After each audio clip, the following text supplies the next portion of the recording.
All right, welcome back to the Dude Brothers podcast with Max and Chubbs. This is episode 5, The Nightmare on Elm Street movie franchise. We're going to go over the movies, give you our thoughts, and just have a little fun with it. So, obviously, the first one came out in 1984.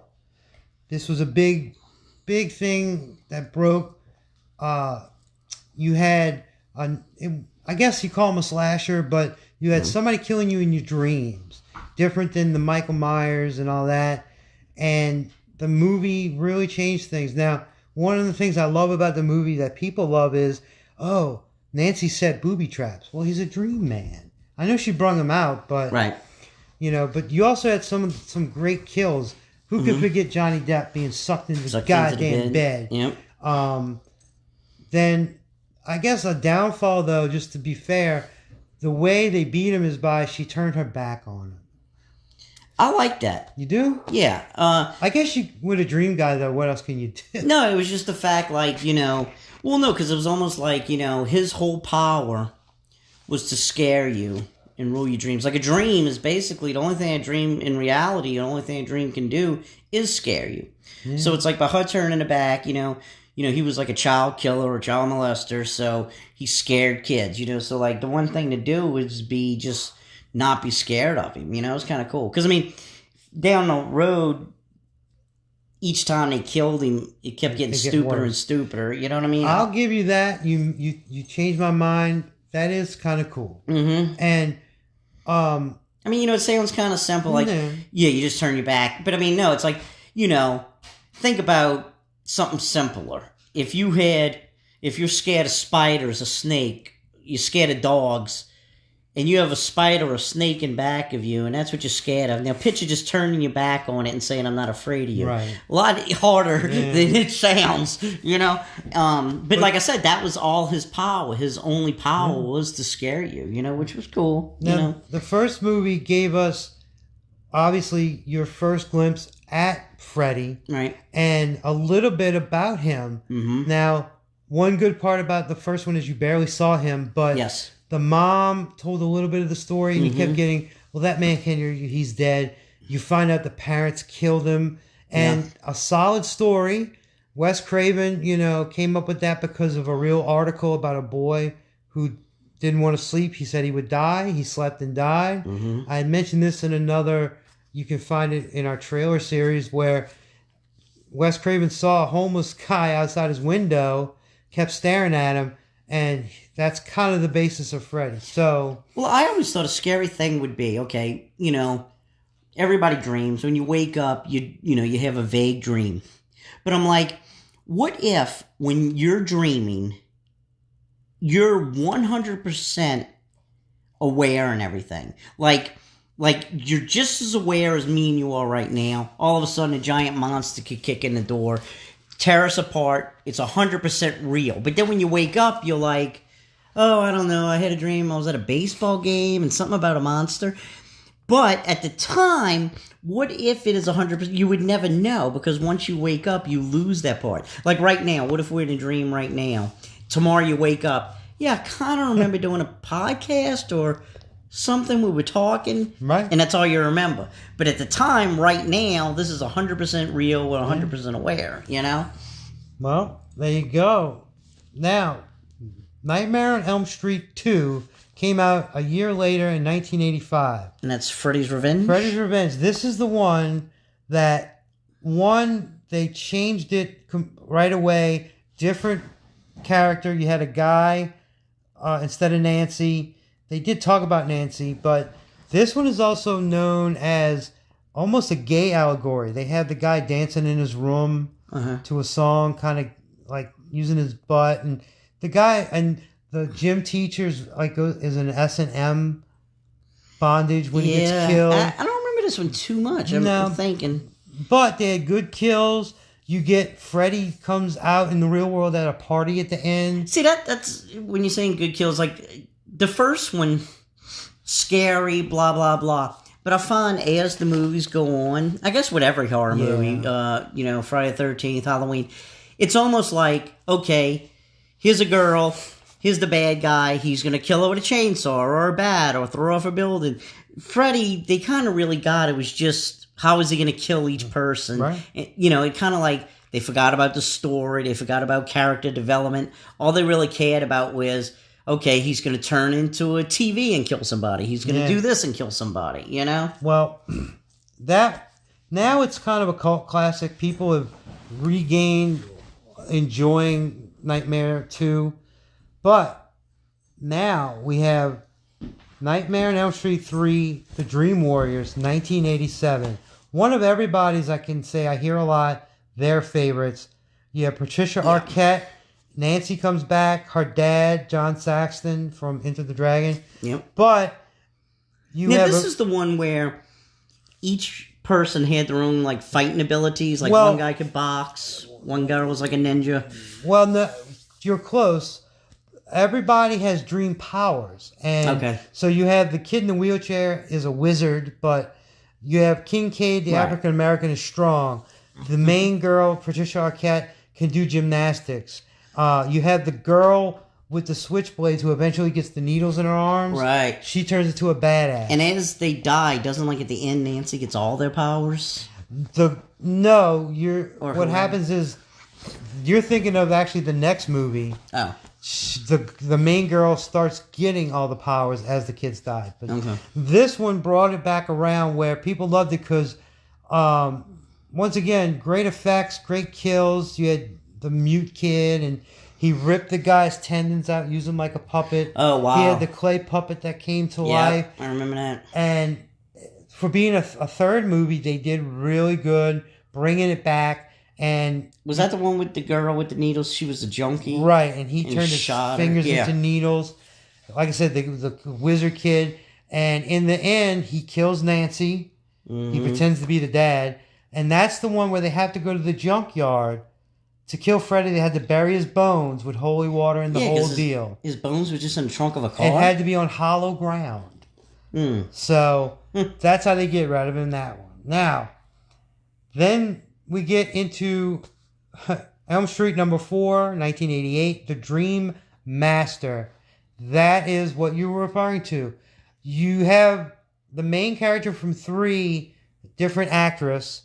They kill her off early in the movie, so you go to another lead girl. And this is the one where the girl, there's a girl who's working out. Freddy turns her into a cockroach and breaks her arms backwards. Doesn't she go into a roach motel? She goes into a roach motel and he squeezes. That's that one. Wow. And the main girl starts getting her powers. Her brother can do karate, so now she can do karate. I would love to see. I mean, I guess you could do it with every horror franchise. But you pick Nightmare on Elm Street. Just have nothing but the kills. Right. Just kill. I'm sure there's a master cut out there. That would be awesome. Right. Because, like I said, I do remember the, This one has also the main boy, the main guy in the movie. You might remember he's riding a motorcycle, and Freddy is the motorcycle, and the tubes go up into him. Yeah. Then they have a scene. Has Freddy Krueger ever killed anybody over 30? Yeah, I mean, there's some like orderlies in here, the dad, cops, maybe. Right, cops and stuff. But still, it's just funny. They have a scene in this one where time goes on a loop like Groundhog Day. Like they keep going to the truck trying to leave, and Freddy's making them not leave. But anyway, now we're starting to get a little worse. Nightmare 5, 1989, The Dream Child, where the main girl gets pregnant and they imply it's Freddy's child. Oh, wow. There's quotes like, can a baby dream? And in the end, they have a 10-year-old version of that baby helps her beat Freddy. And literally ridiculous. I don't remember that. Most people don't. They beat him in this one by, she has, this one or the other one, it doesn't matter. They hold a mirror up, and he sees his reflection, and that kills him. Then I do remember that. I think that's in 4. In 5, they use the baby. Oh, his mom, the nun, comes back and sucks Freddy back into her. Then the baby. Okay, fine. Moving on. It's okay. Number 6. 1991, The Final Nightmare. Now, here's some high points. They allude to there's a character with amnesia. It's a boy, and through the movie you think that's Freddy's kid. No, there's a girl in the movie, and that's Freddy's daughter. But some of the high points is Freddy uses the Power Glove, the Nintendo Power Glove in that movie. I do remember that. He puts the stoner kid into an acid trip dream. That one has a comic book character moment. There's a kid who draws, and he fights Freddy in a comic book world. Right. And Freddy turns into Super Freddy with a cape. Oh, shit. Yeah, I don't remember that one. Yeah. Look, these are the forgettable ones. Yeah. And so there's not much more to say about that. So we're going to get into some of the good ones. Now, it took a while, but in 1994, the 7th movie, New Nightmare, dropped. This is the one where Nancy, Heather Langenkamp, plays Heather Langenkamp in the movie. And her son is having trouble with Freddy. And her husband is a special effects guy, makes the glove, which is all the fingers. And I don't think it's Robert Englund, because Robert Englund plays himself in the movie. But that Freddy has a trench coat and leather pants. And to beat him, they go down into this Colosseum, Greek looking thing, and it's weird, but they took a chance and brought it back and made it real world meta. Like I said, the character of Nancy comes back, but it's Heather Langenkamp as herself. And Wes Craven is even in the movie. That's the one, it was kind of behind the scenes, but the Freddy's turns out to be real. Right, okay. The way Wes Craven says it is the only way to keep Freddy in the dream world and not in the real world such is to keep writing stories about him. Okay. And it was good because they stopped the stupid stuff before it and you got a better version. So I'll give that a pass. Now, the next movie to come out, now granted, New Nightmare was 1994. The next movie was 2003, Freddy vs. Jason. Okay. We were hyped because everybody wanted to see it. It was in development hell. Because everybody's been talking about horror guys fighting each other for years. But we learned in that movie that it's really not worth it because you have two dead people, and even though Freddy's in dreams, they're just fighting and nothing's going to matter, which it proved. And the fight scene was, okay, Freddy's scary because, you don't see him that much. He hides in the dark kind of thing. Jason, you open a door and he pops out. But when you have both of them, if you're both of them in a wrestling ring and you're watching them fight, right, you're not really scared because, it's you're watching. At that point, it becomes less horror and just science fiction. You know what I mean? And they beat the hell out of each other because they bring Freddy into the real world at Crystal Lake. Right. Great premise, I guess. One thing, it's funny, a little tidbit. In Freddy vs. Jason, they bring up that kids are in a coma because of a drug called Hypnocil. Hypnocil first appeared in the 3rd movie. A little callback. Right. Jason Ritter's son is in that movie. John Ritter.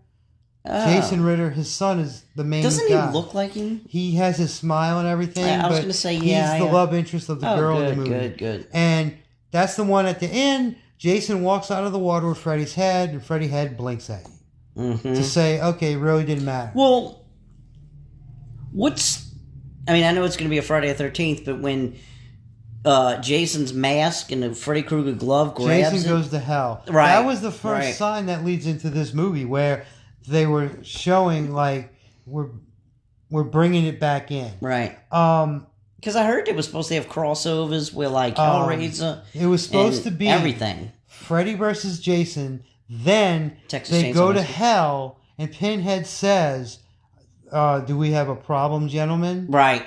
That was everybody's heard of that script, but we got what we got, and I'm glad for it at the time.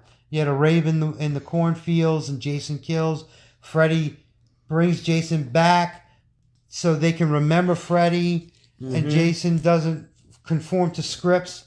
So that leads into all the way to 2010, 7 the years ninth later. movie, the reboot remake, A Nightmare on Elm Street. They got Jackie Earle Haley of Bad News Bears fame to be Freddy. They CG'd him. He looks like a burn victim. Almost. Now, half the movie is shot for shot story-wise, like the girl flying around the room and the boyfriend's Blaine. So, did you see the remake, though? Did you see this? Or is it so forgettable? I did not. Yeah, they got Rooney Mara to play Nancy. They took some liberties, but this one, I mentioned in one of our trailer reviews, they straight up, they don't imply he wasn't just a child killer. He took him in a special spot in a cave in the basement, and there's pictures of him. They don't show you the pictures, but he touched Nancy. And Nancy cuts his head off in that movie. You know, most horror movies have a boiler room. Well, When was the last time you went in a boiler room? That's actually in Nightmare on Elm Street. That is his thing, which that's fine because he scrapes his claws on the places. No, I hear you. So you had a good updated version with better looking kills, but it wasn't worth the time between movies. And there's one good scene people may remember that I liked when I saw it and heard over the years, where they're in a pharmacy. Nancy is running from Freddy. She's on the floor backing up, and it changes from the pharmacy to the boiler room, like as they're fighting. Then they find like adrenaline to keep themselves awake. They bring in micro naps where you haven't slept so long you can't help but like duck out for a minute, and Freddy can get you there. So to me, good idea, but they missed the chance of what they really could have done. Now, that's technically where the movie series ends, because they've been trying to make something after that. Right, and that was the reboot. And they haven't yet. I've heard many things here and there of where it is. But overall, the Nightmare on Elm Street, at least for me and people in my age group, who I was in high school in the 90s, the Nightmare on Elm Street came out in 84, so I was young enough. I shouldn't have been watching horror movies. Caught a glimpse. But I've heard many stories where that's what exactly got somebody into horror movies. It scared you and you want that feeling. And Freddy was so different and so iconic. Problem is, everybody can probably say, Halloween, I've seen somebody dressed as Freddy. So I can only hope that they bring a better version back to the series. But until then, there's nothing more. We'll definitely bring you updates when we find out, hear anything about the movie. So there's our general look at the Nightmare on Elm Street franchise, starring one Freddy Krueger. Glove knives, you name it. So that is episode 5 of Surviving Horror, A Nightmare on Elm Street, the movie franchise. So we are the Dude Brothers, Max and Chubbs. Catch us next time. Over and out.